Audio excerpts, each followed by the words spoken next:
नाज़रीन, आप देख रहे हैं programme the review Kamran Yusuf और शहबाज राना के साथ। द रिव्यू में हम पाकिस्तान की मईशत, खारजा अमूर और नेशनल सिक्योरिटी से जुड़े मामलात पर बात करते हैं।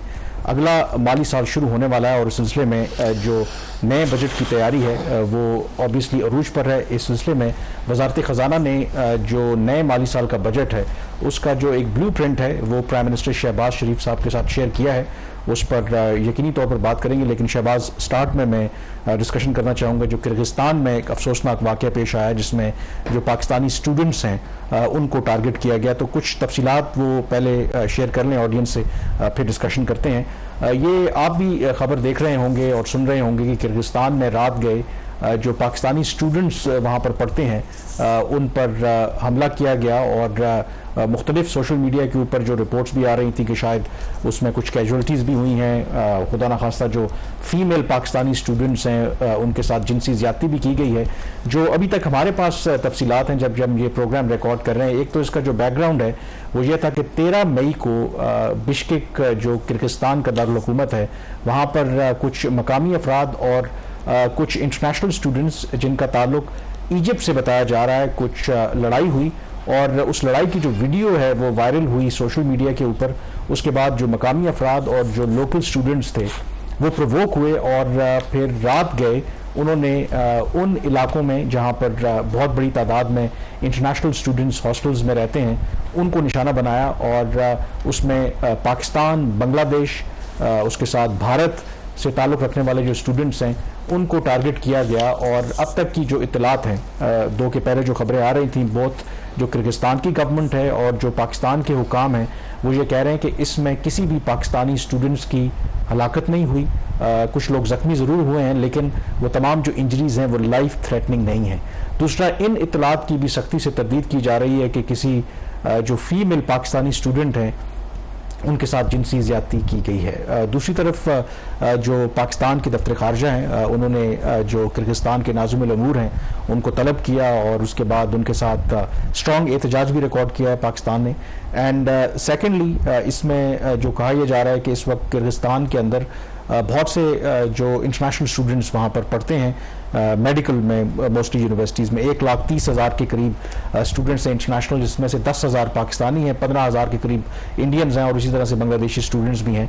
तो जो लेटेस्ट जब हम ये प्रोग्राम कर रहे हैं, पाकिस्तानी हुकाम का ये कहना है कि जो किर्गिस्तान की अथॉरिटीज़ ने बताया है कि जो लॉ इन्फोर्समेंट एजेंसीज़ हैं उन्होंने हालात को कंट्रोल में कर लिया है और पाकिस्तान ने मुतालबा किया है कि जो लोग भी इसके पीछे मुलव्विस हैं उनके खिलाफ कार्रवाई की जाए। और हेल्पलाइन भी जो नंबर्स हैं वो पाकिस्तानी दफ्तर खारजा ने जारी किए हैं कि वहाँ पे फैमिली स्टूडेंट्स किसी भी तरह की मदद चाहिए तो वो उनसे रब्ता कर सकते हैं। तो खैर जो भी फर्दर अपडेट अगर होगी हम आपके साथ ज़रूर शेयर करेंगे। आप फोकस करते हैं जो आगाज़ में बात की थी बजट के हवाले से, तो ये जो ब्लू प्रिंट शेयर किया गया है आई थिंक इसमें कुछ सरप्राइजेज हैं या एज़ यूजुअल जैसे हम डिस्कशन कर रहे हैं, क्योंकि ये तो हमें पता है कि IMF डिक्टेटेड बजट होगा। आई डोंट थिंक सो कि ये कोई होम ग्रोन या होम मेड हम कोई रेसिपी देने जा रहे हैं रिगार्डिंग पाकिस्तान बजट। देखिए, होम ग्रोन बजट की तो बिल्कुल भी कोई बात नहीं है। IMF के मिशन के आने की वजह से ही वजारत ख़जाना ने कानून की खिलाफ वर्जी करते हुए काबीना से 10 मई तक बजट स्ट्रेटजी पेपर की मंजूरी नहीं ली थी और उसकी बुनियादी वजह यही थी कि पहले IMF इन नंबर्स को देखेगा, वेट करेगा और उसके बाद ही फिर ये प्राइम मिनिस्टर के साथ और वफाकी काबीना के साथ शेयर किए जाएंगे। यही वजह हुई और यही इसकी बैकग्राउंड था जिसकी वजह से जब IMF ने इन अदाद शुमार को देख लिया और उसके ऊपर उन्होंने अपना ओपिनियन दे दिया, तो हमारे ज़राए के मुताबिक कल प्राइम मिनिस्टर को इसके हवाले से वजारत ख़जाना ने एक प्रॉपर ब्रीफिंग दी है कि अगले माली साल का जो बजट होगा उसके खदोखाल क्या होंगे, उसके जो बड़े नंबर्स हैं वो क्या हैं और इसका आउटलुक किस किस्म का होगा। तो एज सच सरप्राइजेज नहीं है, लेकिन जो अभी तक हमारे पास ज़राए से इंफॉर्मेशन आ रही है जैसे एक्सपेक्टेड था, IMF की ही जो नंबर्स हैं वही प्रीडोमिनेंटली वो एक्सेप्ट होंगे और गवर्नमेंट उन्हीं नंबर्स के ऊपर बजट बनाएगी।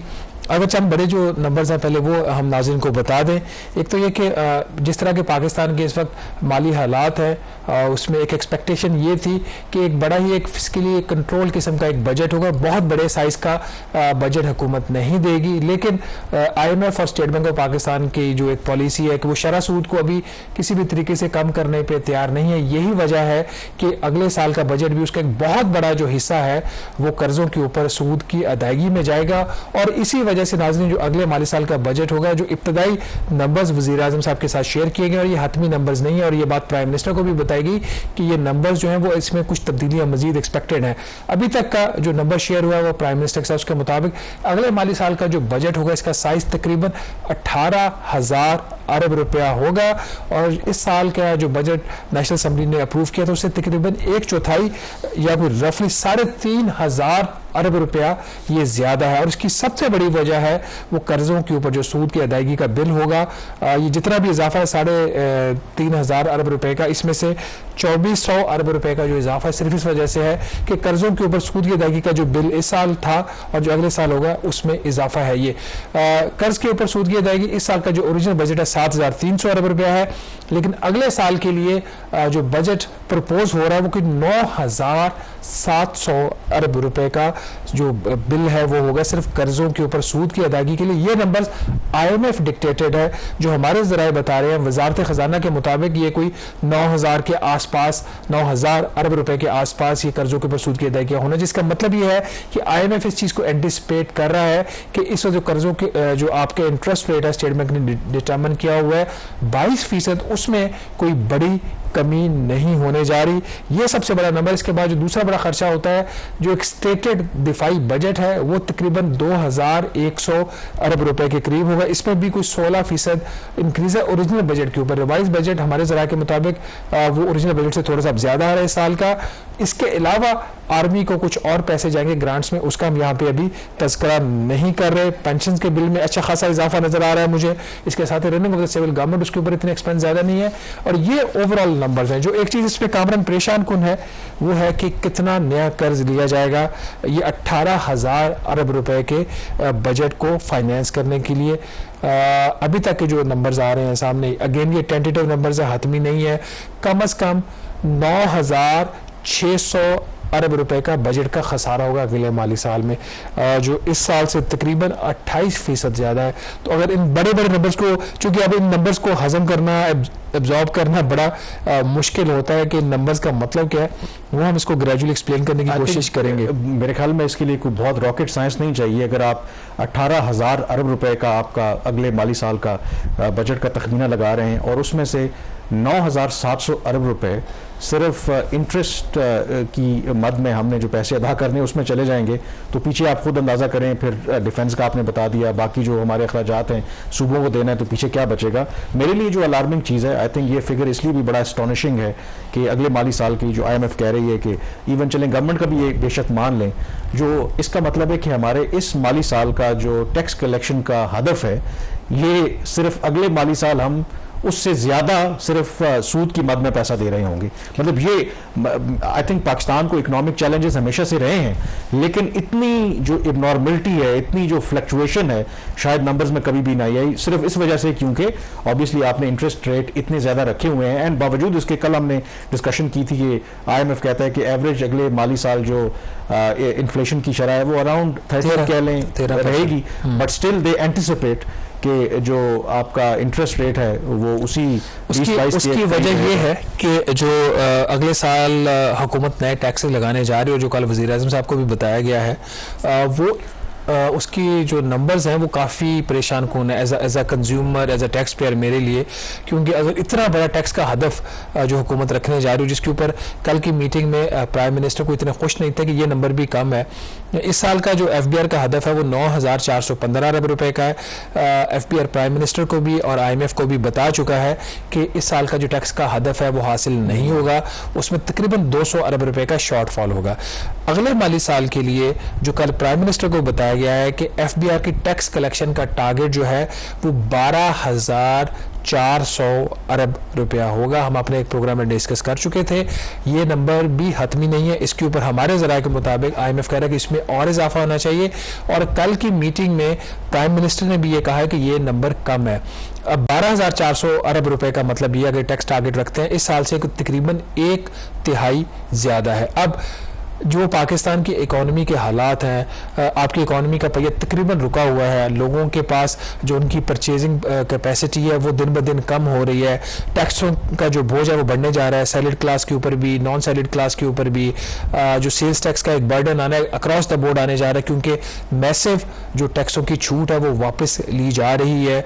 इस सारे तनाजुर में देखा जाए तो ये इजाफी तकरीबन 3200 अरब रुपया या 3400 अरब रुपया अगर जो FBI है वो कलेक्ट करने जा रहा है, तो ये कहाँ से आएगा? इसमें 1300 अरब रुपए का तो कहा जा रहा है कि इजाफी टैक्सेस है, और बाकी कोई 2000 अरब रुपया ये इकोनॉमी से जो एग्जिस्टिंग बेस है उसे निकालने की बात कर रहे हैं। अच्छा, ये जो बात तो कर रहे हैं, आप कह रहे हैं पैसा कहाँ से आएगा, शायद इसीलिए एक दफ़ा फिर economic advisory council prime minister ने बना दी कि शायद वो उनको कोई ऐसा सलाह मशवरा दे कि जहाँ पर आवाम के ऊपर बोझ भी ना पड़े और टैक्स कलेक्शन भी अच्छी हो जाए और सारे मामलात भी हल हो जाएं। तो ये वैसे आपने बड़ी अजीब बात की, जिस मुल्क में वफाकी काबीना की कोई हैसियत ना हो, नेशनल असम्बली की कोई हैसियत ना हो, जब बजट बनाने की बारी है, प्राइम मिनिस्टर की खुद अपनी कोई उस तरह अहमियत ना हो, क्योंकि बजट सबसे पहले IMF ने बनाना है, फिर हमें वो डिक्टेट होगा और हमने इंप्लीमेंट करना है।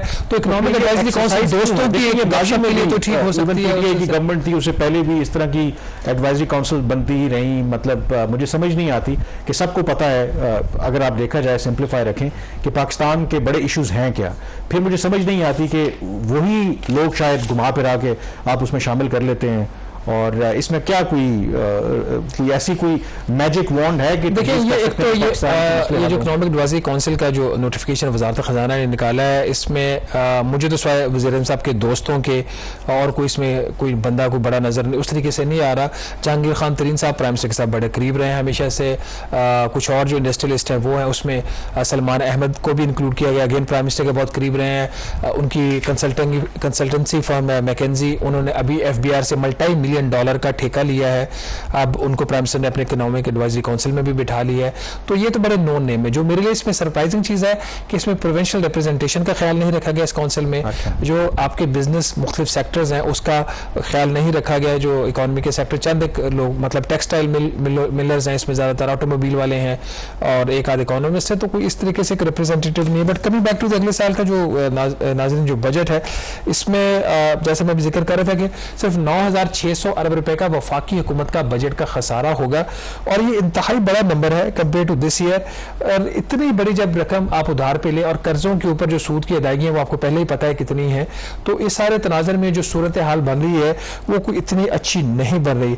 सूबाई हुकूमतों से एक्सपेक्ट किया जा रहा है तकरीबन वो 1100 अरब रुपए से ज्यादा का वो कैश सरप्लस देंगे। क्या ये मुमकिन होगा जब खैबर पख्तूनख्वा में अलीमीन गंडापुर साहब पहले ही एक कॉन्फ्लिक्टिंग मोड में आ चुके हैं फेडरल गवर्नमेंट के साथ, और फिर 1100 अरब रुपए का कैश सरप्लस, और इसके साथ अगर पंजाब में जिस तरीके से जो पंजाब की चीफ मिनिस्टर हैं वो अखराजात कर रही हैं मुख्तलिफ वो यूथ के लिए जो स्कीम्स अनाउंस कर रही हैं, उसमें भी एक बड़ा एक डिफिकल्ट टारगेट लग रहा है। जो एक और कल कंसर्न था प्राइम मिनिस्टर का वो पब्लिक सेक्टर डेवलपमेंट प्रोग्राम के हवाले से था। वजारत खजाना ने बताया तकरीबन 1000 अरब रुपए के करीब ये PSDP होगा। प्राइम मिनिस्टर इस पर खुश नहीं है, उन्होंने कहा कि इसको बढ़ाएं। ओवरऑल ऐसा बजट जहां पे 18,000 अरब रुपए के बजट में से 9,600 अरब रुपया कर्ज लेके मुल्क चलाया जाएगा, तो उसमें कितना PSDP हो सकता है, कितनी आप डेवलपमेंट कर सकते हैं। अब शायद उसकी उतनी बड़ी डेवलपमेंट की नौबत ना आए। अब जितने भी आप टैक्स कलेक्शन करेंगे उसका एक बड़ा हिस्सा सिर्फ कर्जों के ऊपर सूद की अदायगी में जाएगा, जो इस साल भी होता रहा है और आइंदा भी होगा। तो बॉटम लाइन इस सारी डिबेट की ये है कि ब्लू प्रिंट जो प्राइम मिनिस्टर को पेश हो गया है उस पर उनके कमेंट्स भी आ गए प्राइम मिनिस्टर के, IMF डिक्टेटेड बजट भी पास हो जाएगा, लेकिन ओवरऑल पाकिस्तान की इकोनॉमी के हालात में अगले साल भी कोई बेहतरी होती हुई नजर नहीं आ रही है। हम छोटी सी ब्रेक लेंगे, ब्रेक के बाद जब वापस आएंगे तो बात करेंगे पाकिस्तान एक और बड़ा मुतालबा चीन से करने जा रहा है, क्या चीन इस मुतालबे को एक्सेप्ट करेगा भी या नहीं। स्टे विद अस।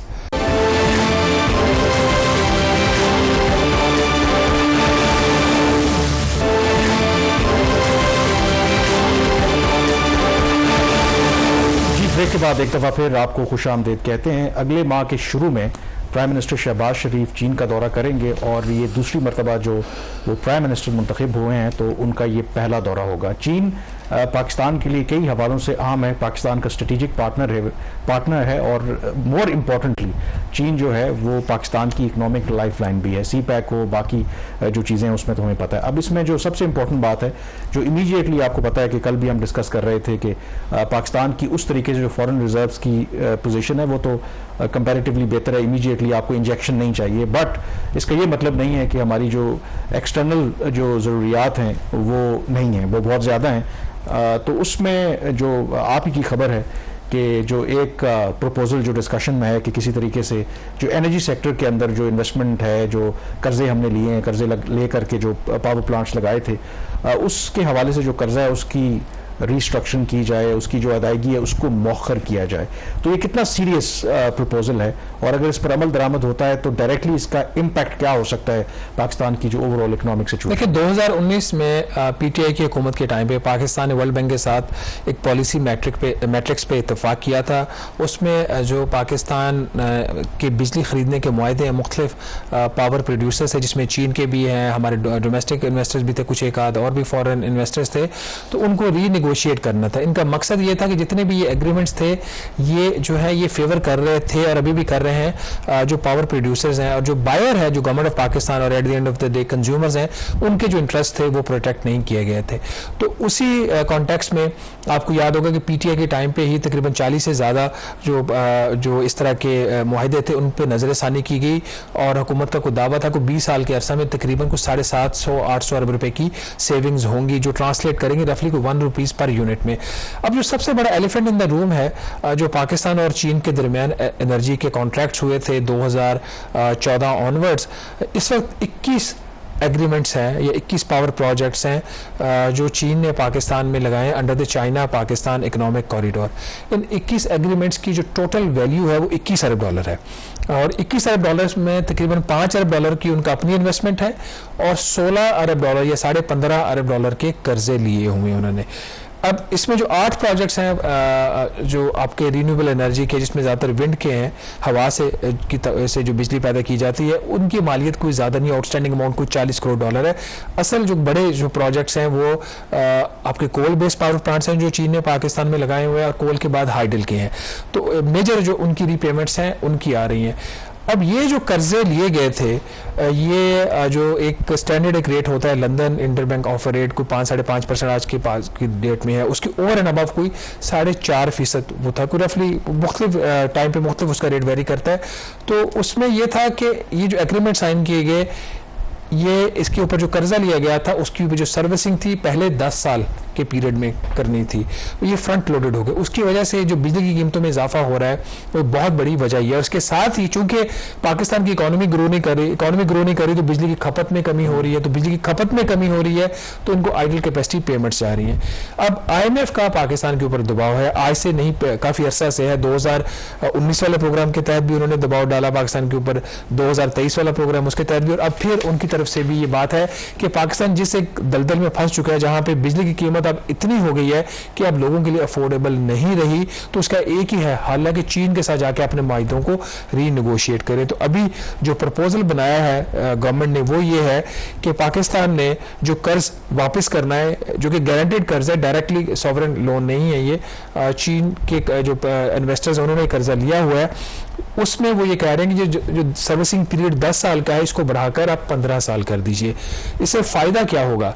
फ़ायदा ये होगा कि अभी सालाना तकरीबन $2.2 अरब, $2.3 अरब की रीपेमेंट्स हो रही हैं इस डेट की, तो उसमें कोई 550 से लेकर $750 मिलियन तक पर एनम उसमें कमी आएगी। जब उसमें कमी आएगी तो हुकूमत का ये ख्याल है कि ₹3 फी यूनिट बिजली की कीमत कम हो जाए। तो एक साइड पे आपकी रीपेमेंट्स में कमी होगी सालाना $500 बिलियन और साथ ही ₹3 फी यूनिट कंज्यूमर को भी फायदा हो गया। लेकिन इसका एक नुकसान इसका ये है कि चूंकि आपने अपफ्रंट तो पेमेंट्स कम कर दी, तो इसका जो एक्सटेंशन है 5 साल की मांगी है, जो 2035 में कर्जे वापस खत्म होना थे वो 2040 तक चलेंगे।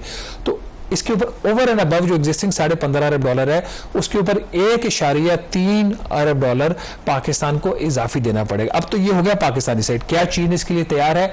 मेरा ख्याल है कि चीन इसके लिए इस तरीके से तैयार नहीं होगा। मतलब मेरा यही सवाल था, क्योंकि माजी में भी हमने अटेम्प्ट की, कोशिश की कि ये जो IPPs वाले मुआहदे हैं उनको रीओपन की जाए, रीनेगोशिएट किया जाए, लेकिन चीन बाकी तरह से हमें फैसिलिटेट करने के लिए शायद तैयार था, लेकिन उनके लिए ये चीज़ रेड लाइन है। बट चीन ऑल्सो अंडरस्टैंड कि इस वक्त पाकिस्तान की इकनॉमिक सिचुएशन क्या है, और वो नहीं चाहेंगे कि ज़ाहिर पाकिस्तान की मुश्किलात में इजाफा हो। और प्राइम मिनिस्टर के इस दौरे से पहले आपको पता है कि एहसन इकबाल साहब भी वहाँ पर मौजूद थे, फिर इसहाक डार साहब भी, पाक चाइना स्ट्रेटेजिक डायलॉग हुआ, उसमें एटलीस्ट जो जॉइंट स्टेटमेंट है उसमें एज यूजुअल आपको पता है कि वो बड़ी पॉजिटिविटी तो है कि बेशक बशाम में जो इंसिडेंट हुआ, बाकी जो मामलात हैं, अगेन चाइना ने रीइटरेट किया कि पाकिस्तान के साथ हम तावन करते रहेंगे। बट किस हद तक ये करेंगे, कितनी गवर्नमेंट ऑप्टिमिस्टिक है, गिवन कि चीन वैसे तो आपको हर तरह से मदद करने के लिए तैयार है, लेकिन IPPs के मामले में शायद वो थोड़ा सेंसिटिव है, वो उसको रीओपन नहीं करना चाहते। देखिए, ये इसके ऊपर चाइना जो है बारहा वो कह चुका है, ये जो अटेम्प्ट्स थी PTI के टाइम पे हुई, PDM के टाइम पर भी हुई, चाइनीज जो है वो इसको रीओपन करने के लिए तैयार नहीं है। तो यहाँ पे इनके पास नेगोशिएशंस की जो है वो विंडो बहुत छोटी है। बहरहाल नाज़रीन, इसमें माजी में भी जब इस तरह के प्रपोजल सामने तो मैंने उस वक्त चाइनीज एम्बेसी से रब्ता किया, तो उनका मौक़िफ़ ये था कि अगर हम ये बात मान भी लें पाकिस्तान की, तो सालाना जो वो सेविंग, अगर गवर्नमेंट जो कह रही है उसके मुताबिक को 50 अरब रुपए की सेविंग हो जाएगी as per the government estimates. ये चाइनीज़ का ख्याल है। बट उनका कि अगर जो पावर डिवीजन है पाकिस्तान है, अपने जो इनएफिशिएंसी है पावर सेक्टर की, जो चोरी है, अगर उसको कंट्रोल कर ले तो सालाना जो सेविंग है वो 550 अरब रुपए की है। क्योंकि एक साइड पे 50 अरब है और एक साइड पे 550 अरब है, तो चॉइस क्या 550 अरब होनी चाहिए या 50 अरब होनी चाहिए? तो यहाँ पे जो क्वेश्चन अराइज होता है, बिल्कुल ठीक है, ये जो जितने भी मुआहदे हैं ये पाकिस्तान को फेवर नहीं करे। और मैंने उस वक्त सबसे पहले ये रिपोर्ट किया था कि ये जो एग्रीमेंट्स हैं ये हुकूमत पाकिस्तान को, पाकिस्तानी सार्फिन को सपोर्ट नहीं करते। उस वक्त तो हम पे क्रिटिसिज्म होता था कि आप CPEC को क्रिटिसाइज करें, तो आज उस वक्त जो बातें हम चंद साल पहले कह रहे थे वो सही साबित हो रही हैं। बहरहाल चॉइस यहाँ पे हुकूमत पाकिस्तान के पास बहुत लिमिटेड है। ये मायदे भी हमने रीनेगोशिएट हमें करना पड़ेंगे और इसके साथ ही एफिशिएंसी को भी इंप्रूव करना पड़ेगा। यहाँ पे छोटी सी ब्रेक लेंगे, ब्रेक के बाद जब वापस आएंगे तो हमें ज्वाइन करेंगे पाकिस्तान के ईरान में जो सफीर हैं, उनसे बात करेंगे पाकिस्तान की डिप्लोमेटिक और economic relation with Iran. Stay with us.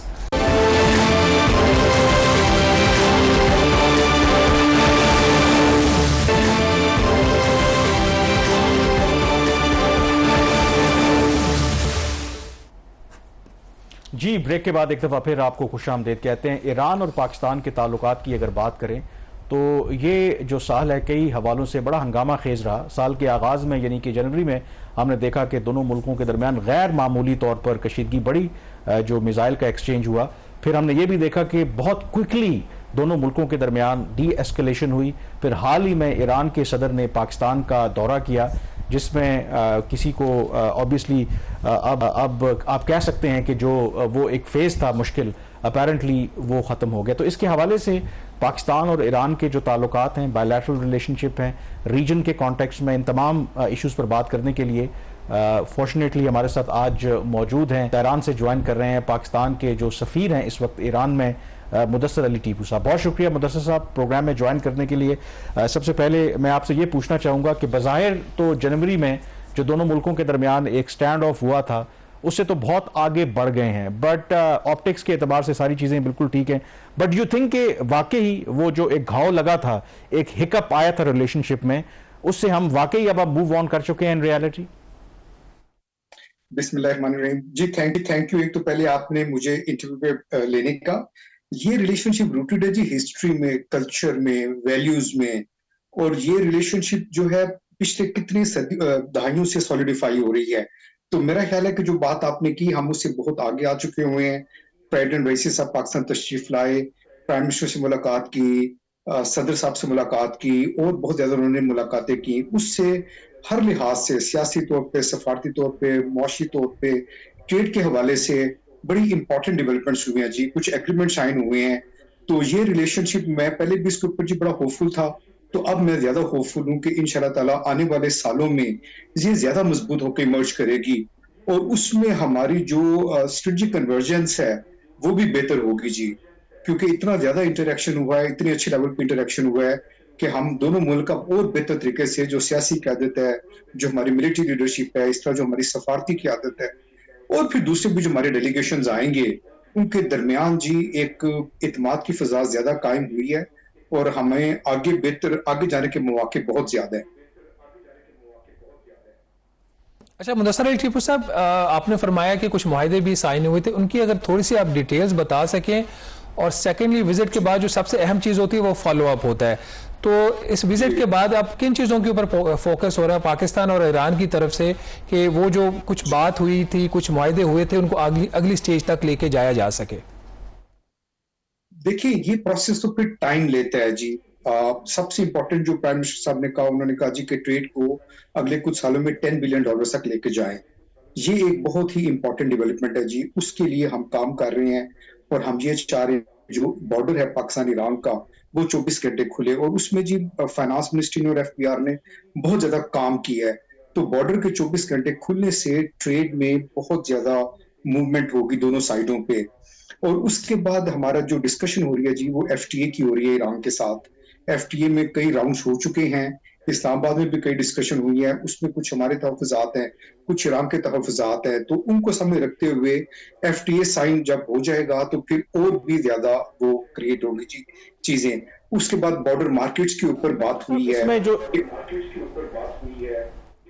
Ji ji ambassador साहब, एक जो इशू आपको भी पता है कि जो जनवरी में भी जिसकी वजह से हिकअप आया, ऑब्वियसली ये जो पाकिस्तान और ईरान का शेयर्ड बॉर्डर है, यहाँ पर प्रेजेंस है सर्टन जो मिलिटेंट और टेररिस्ट जो ऑर्गेनाइजेशंस हैं, और इनके अंदर पोटेंशियल है कि दोनों मुल्कों के दरमियान रिलेशनशिप को अंडरमाइन भी कर सकते हैं, जो ट्रू पोटेंशियल है इनके दरमियान ट्रेड का उसको भी अंडरमाइन कर सकते हैं। तो उसके लिए जो आपने मुख्तलिफ मुआहदों की बाकी ट्रेड की बात तो की, मुस्तकबिल में इस तरह के वाकयात ना हो, क्या दोनों मुल्कों ने कुछ सबक सीखा है, इस तरह का मैकेनिज्म अब इवॉल्व कर लिया है कि फ्यूचर में अगर दोनों अतराफ से कोई इस तरह की मिलिटेंट ऑर्गेनाइजेशंस की प्रेजेंस हो तो उसको बरवक्त जो है वो टैकल किया जा सके? एक तो कामरान आप चीजें में रखें जी कि जो टेररिज्म है ना वो एक रीजनल थ्रेट और एक ग्लोबल थ्रेट है, और उसकी डायमेंशंस बहुत ज्यादा कॉम्प्लेक्स है।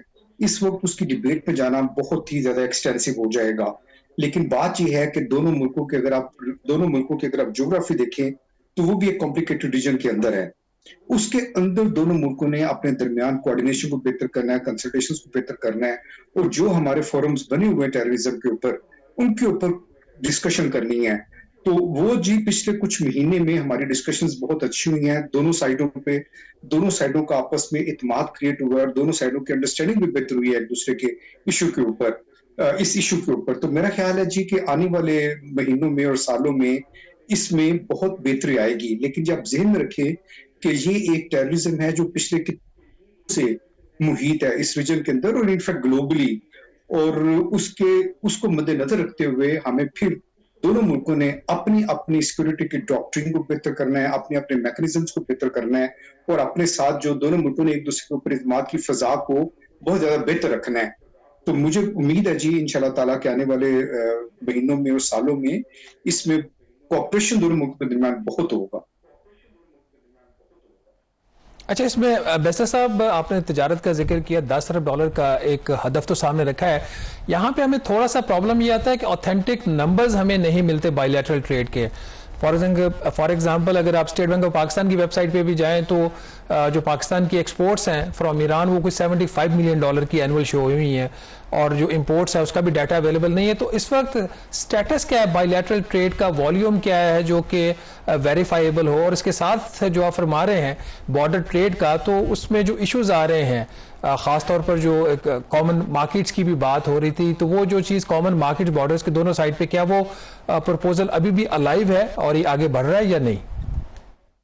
जी वो प्रपोजल अलाइव है जी। देखिए बात ये है कि बॉर्डर, पहले आप ज़हन में रखिए कि 900 किलोमीटर का बॉर्डर है, ये बहुत बड़ा बॉर्डर है। एक तरफ हमारा बलूचिस्तान है, एक तरफ इनका सिस्तान बलूचिस्तान है, और लेकिन अगर आप पोटेंशियल की बात करें तो पोटेंशियल बहुत ज्यादा है। यहाँ पे डेली ऑलमोस्ट 8 डेलीगेशंस आई होती हैं। इसी तरह ईरान से बहुत ज्यादा, अभी कुछ माह पहले हमने ऑटोमोबाइल का एक डेलीगेशन भेजा है, तो उसमें प्राइम मिनिस्टर ने ये भी कहा है कि हमें वेज एंड मीन्स देखने चाहिए कि हम ट्रेड को फॉर्मलाइज कर सके। तो ये piecemeal step by step developments हैं जिसमें दोनों मुल्कों को काम करना पड़ेगा। बार्टर ट्रेड का आपको पता है, बार्टर ट्रेड का निजाम हमने वजह किया है, और उसके ऊपर हम देख रहे हैं कि उसके मजीद उसके जो नट्स एंड बोल्ट्स हैं, जो उसके मैकेनिक्स हैं, उनको कैसे बेहतर किया जाए। और आप ये भी ज़हन में रखें कि ईरान पूरी दुनिया के साथ ट्रेड कर रहा है, उसने वो ट्रेड करने के डिफरेंट मीन्स निकाले हैं, डिफरेंट तरीक़ाकार निकाले हैं, और वो उसकी बेस पे उससे अपनी ट्रेड को बहुत एक्सपैंड किया है। तो पाकिस्तान भी, और पाकिस्तान के बिजनेसमैन भी, उन्हें भी पता है कि ईरान की जो इंडस्ट्रियल कैपेसिटी है, जो इंजीनियरिंग कैपेसिटी है, वो बहुत अच्छी है। पाकिस्तान एक बहुत बड़ी मार्केट है, 240 मिलियन के लोग हैं, हमारा अपना इंफ्रास्ट्रक्चर बहुत अच्छा है। तो ये प्रोसेस इवॉल्व होता रहेगा। ये नहीं है जी कि ये दिनों का या हफ्तों का प्रोसेस है, ये डेकेड्स का प्रोसेस है। ये प्रोसेस के अंदर हमें सबसे इंपॉर्टेंट बात है कि दोनों मुल्कों की जो ट्रेड बॉडीज हैं, चेंबर्स हैं, कॉमर्स मिनिस्ट्रीज हैं, फॉरेन मिनिस्ट्रीज हैं, वो आपस में एंगेज रहें, अपने रेगुलेटरी फ्रेमवर्क को बेहतर करें। जब आप रेगुलेटरी फ्रेमवर्क को बेहतर करेंगे और ज्यादा साहब कथा कलामी हो रही है, यहाँ पे हमें ब्रेक पे जाना है, और ब्रेक से जब वापस आएंगे तो हमारी आपसे जारी रहेगी। सो स्टे विद अस।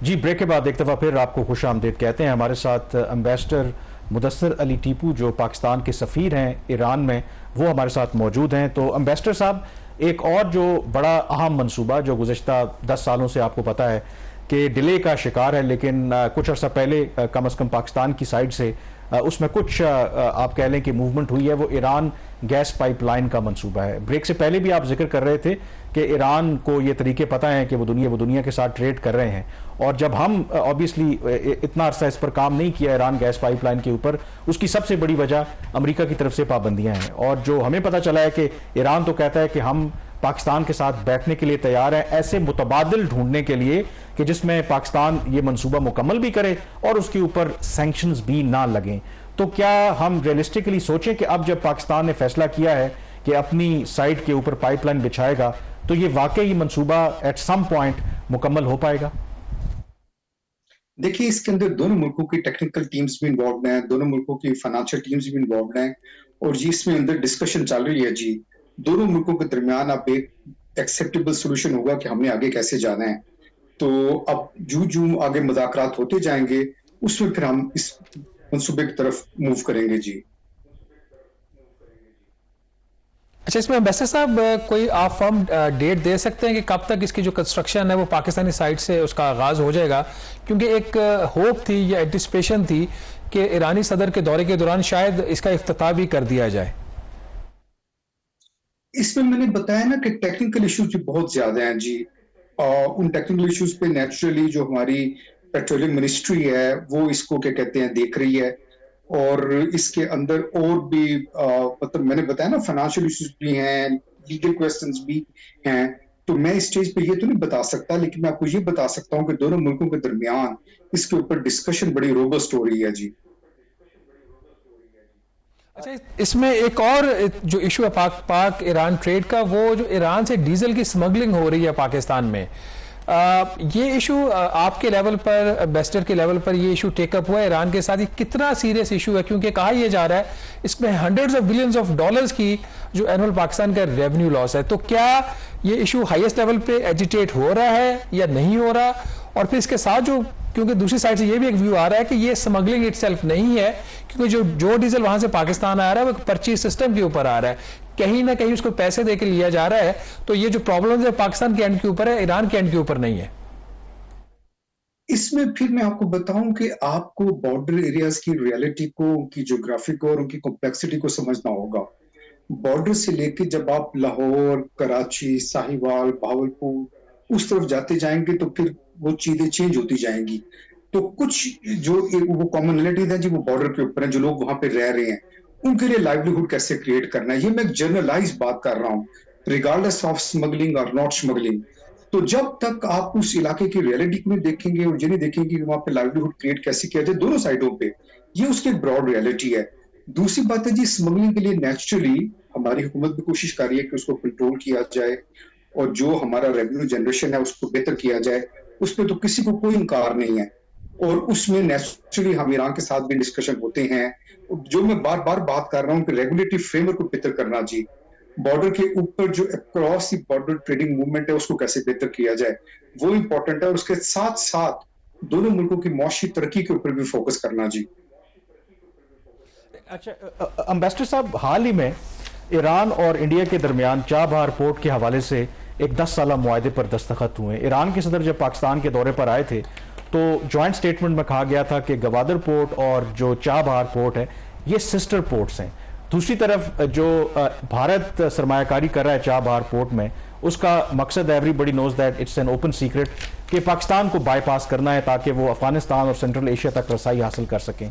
पाकिस्तान इसको कैसे देखता है? डू यू थिंक कि जो भारत की गिवन जो हमारी नेचर ऑफ रिलेशनशिप है भारत के साथ, चाबहार में उनकी सरमायाकारी और फिर चाबहार को और गवादर पोर्ट को सिस्टर पोर्ट कहना, डू यू थिंक कि ये ग्राउंड रियलिटी को सिचुएशन रिफ्लेक्ट कर रही है? There is a problem for us. इसमें दो चीजें हैं जी। एक तो पाकिस्तान के अंदर बहुत पोटेंशियल है जी, और इस पे और आने वाले सालों में भी ये पोटेंशियल बढ़ता जाएगा। पाकिस्तान के अंदर इंफ्रास्ट्रक्चर डेवलपमेंट की बहुत एक्सपर्टीज है। पिछले 10-15 साल में आप देखें सीपेक रिलेटेड जो डेवलपमेंट्स हुई हैं वो बड़ी इंपॉर्टेंट डेवलपमेंट्स हुई हैं। गवादर के अंदर भी जो डेवलपमेंट्स हुई हैं वो बड़ी इंपॉर्टेंट डेवलपमेंट्स हुई हैं, और आगे का सफर जारी है। तो मेरा ख्याल है कि पाकिस्तान एक कंपेटिटिव कंट्री है। पाकिस्तान अपनी पॉलिसीज बनाएगा और पाकिस्तान को अपनी पॉलिसीज के ऊपर ज्यादा कॉन्फिडेंस है। बाकी मुल्कों की जी एक जियो पॉलिटिक्स है, वो हर मुल्क अपने अपने जियो पॉलिटिक्स को डिफाइन करता है, अपने अपने इंटरेस्ट को डिफाइन करता है। पाकिस्तान अपनी जियो पॉलिटिक्स को डिफाइन करता है, पाकिस्तान अपने इंटरेस्ट को डिफाइन करता है। तो पाकिस्तान का भी ईरान के साथ बड़ी एक्सटेंसिव एंगेजमेंट है जी, और जो एंगेजमेंट मेरा ख्याल है आगे जाके बढ़ती जाएगी। और हम चाहते हैं कि ज्यादा से ज्यादा क्रिएट हो। जो मैंने पहले ट्रेड की बात की कि ईरानी भी ये चाहते हैं कि जो ज्यादा फ्लाइट्स क्रिएट होगी दोनों मुल्कों के दरमियान तो ट्रेड ज्यादा प्रमोट होगी। तो मेरा अपना ख्याल है जी, अगर आप पर्सनली पूछें तो सकता है। अच्छा अम्बेसडर साहब, वेरी क्विकली अगर आप लास्टली अगर कमेंट कर सकें, ये जो ईरान और सऊदी अरब के दरमियान मुफाहमत हुई है, इससे पाकिस्तान के लिए क्या मौके पैदा हो रहे हैं? वो देखिए होगा, और दो इतने इंपॉर्टेंट मुल्क जिनके साथ हमारे इतने डीप रूटेड ताल्लुकात हैं, जहां भी पीस होगा उसके डिविडेंड तो सबके लिए अच्छे होंगे ना जी। तो वो तो पूरे रीजन के लिए अच्छे होंगे और पाकिस्तान के लिए बहुत अच्छे होंगे। बहुत शुक्रिया अम्बेसडर मुदस्सिर अली, हमें ज्वाइन किया था उन्होंने तेहरान से। ईरान पाकिस्तान के ताल्लुकात, दोनों मुल्कों के दरमियान बायलैटरल ट्रेड और जो रीजन के इश्यूज हैं उस पर डिस्कशन कर रहे थे। प्रोग्राम द रिव्यू से इतना ही। मुझे कामरान यूसुफ और शहबाज राना को अब इजाजत दीजिए। अल्लाह हाफिज।